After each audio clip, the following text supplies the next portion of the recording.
Hey, what's up, everybody? Welcome back to the podcast. Today, I want to talk about one of the harsh realities of being a content creator or being an entrepreneur or being a person who is not content with the status quo, with going through life, just following the American dream, being on the path that everybody tells you is the normal path, the thing that you should do. The thing that we all have to struggle against on our path towards greatness, which is there's going to be haters. There's going to be haters along the way. And if you let them, the haters will stop you from doing anything of value, of moving towards anything in life that is worth having. Because haters deep down, they don't like you pursuing your greatness. They don't like you moving towards your highest being because it makes them reflect on who they are and where they are in life. And it makes them own the fact that they're maybe not satisfied with that. And so, it's natural human tendency to lash out at things that make us uncomfortable, to the things that make us confront our inadequacies or feelings of shortcoming. And so there's going to be people that are going to hate you as you're putting out content in the world, as you're building your business, as you're doing anything to improve yourself, whether that's, in your relationships and your health. And one of the hardest things for me in my journey in the beginning, when I first started writing science fiction books, I had to come to terms with the fact that a lot of the people who are quote unquote haters, and it's possible to be a hater without ever actually being like expressing that hate and like saying like you suck, or it's the people who are not actively sabotaging you necessarily, but they are not pushing you forward in life. Your friends and family and members who they're holding you back through subtle passive aggressive digs and little comments that they make about, oh, how's that little business going? How's that thing? And they kind of, it's patronizing almost, right? And that's a form of hate too, because you feel it as the creator. You go, oh, that's my baby, and you're calling it this little thing, and that hurts, right? So they might not mean it as like pure hate, but that's how you will interpret it. And a lot of people I know, this stops them from ever taking action. Like the fear of what this nebulous crowd of haters is going to think about what they're doing. And like, oh no, what if somebody thinks I'm stupid? I put out this content and I get these hateful replies from people who are just trying to tear you down. And the truth is there are going to be those people. There's going to be a lot of them. And the more successful you are, the more hate you're going to get. That's just the reality of the situation. And so you can either let that stop you from ever starting, which is like a lot of people allow that to be the thing that stops them from ever even getting into the game. Or you can say the thing that I'm moving towards, the purpose that I have in life is greater than the hate that I feel or the hate that the people feel towards me, and that I will make a positive impact, and that there will be people who value what I do and they will love it, and that will be enough.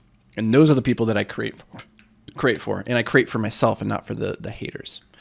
And I share this because it's top of mind today. I got a comment. This is interesting. I get a lot of hate comments. I also get 99% of the comments that I get on social media, and I get a lot of them, are positive. In fact, on YouTube, I can see the analytics of how many people, like versus dislike a video. And across the channel, across 2 million views of all of our videos, our channel-wide average for likes is 98%.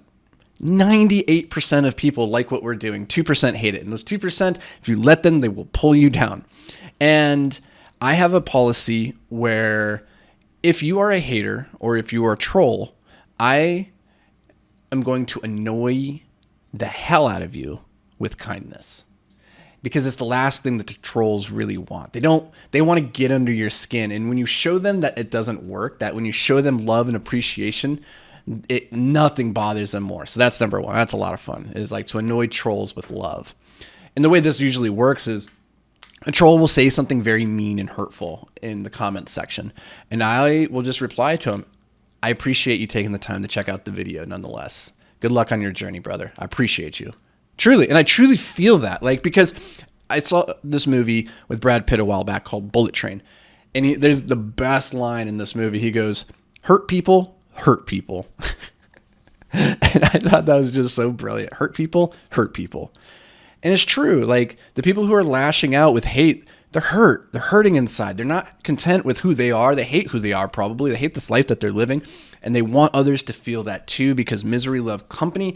And so if you can come at it from that perspective and realize, man, this person's struggling. And if you can reach out to them with love and like genuinely like, hey, I do appreciate you checking out this video. I appreciate it. Even if I don't agree with you, even if you're being a dick to me, like I do appreciate you at least taking the time to watch it, to leave this comment. Thank you. And I kid you not, guys, the number of times that I've done that and I reply to those people with love, the number of times that they come back and say what I'm about to read to you right now is the majority of the time. Okay, so this comment, this guy's name's Rob. He had left kind of a snarky comment in the YouTube comments, and I responded with love. And he said, "This is great stuff. Reading my message again, I realized that I sounded like an asshole, and I didn't intend for that. You handled it very graciously, and I'm sorry for coming off like that. You have a new subscriber now. Thanks for your insights and congrats on your success." So, guys, when you respond to hate with love, this is more often than not what happens. People go, "Oh my God, you saw me." And in the world of social media and online where it's so anonymous and it's so easy to be a dick because there's no consequences, there's no face behind it, people don't know you, they can't hold you accountable. It's so easy sometimes just to lash out with that. But then when you take the time to respond and show them love, this is typically what you get. People going, "You know what? I value you seeing me and hearing me. And I realize that this isn't how I wanted to represent myself." And so the message here is that people that do good end up doing good. So if hurt people, people that do good, do good. And so I want you to think about that. One, if you're on the fence about wanting to create content or build a business or do whatever the thing is, like move towards that dream that you have for your life and you're afraid to do it because of what others will think, you're afraid of the hate, you're afraid of the comments, understand that they're going to come and that the endeavor that you're considering embarking on is still worth it despite the hate. So that's number one. Number two is when you do receive that hate, do not let it eat you up. Do not let it deter you. Just respond to it with love and move on, realizing that hurt people, and people that do good, do good. So I hope this brought you guys some value. I'm psyched to have you here. Thank you so much for giving me a piece of your time. I truly, truly value it. And I'll see you guys back here tomorrow. But until then, you better stay hyper-focused, my friend.